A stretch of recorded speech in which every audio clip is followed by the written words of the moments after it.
What's up, programmer? In this video, I'm going to explain else statements in C++. So, what are else statements? Else statements are also conditional statements like if statements, except that it will perform an action if the other conditional statements that come before it turns out to be false. Else statements will come last after the other conditional statements. Now, I am going to show you how to create else statements in C++. To create an else statement, you first need to have an if statement already implemented. The one rule of having an else statement is that you have to have at least an if statement that comes before it. You can't just have an else statement by itself because that would not work. The else statement needs a statement before it in order to work. To type the else statement, all you have to do is type else and the curly brackets.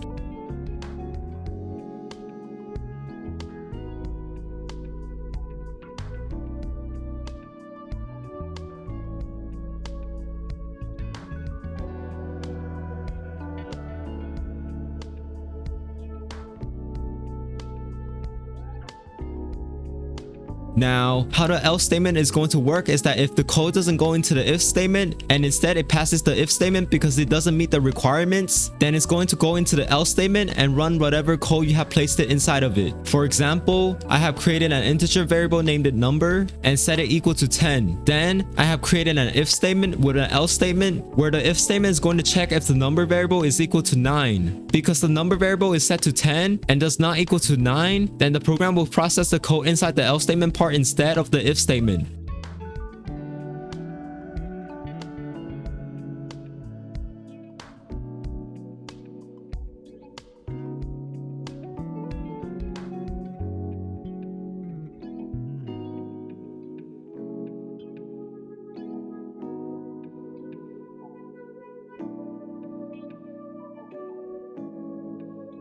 When we run the program,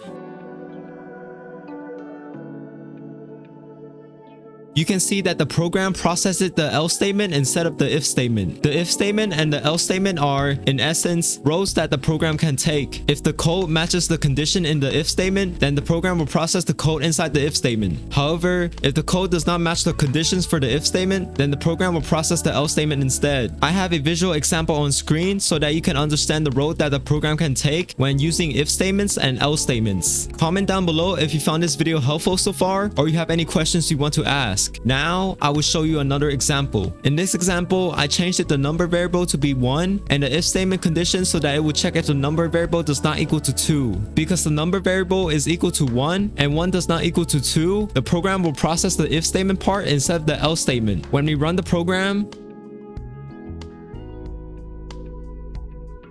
you can see that the program processes the if statement instead of the else statement. Now, if I were to change the number variable to be 2, then the result would be different. When we run the program,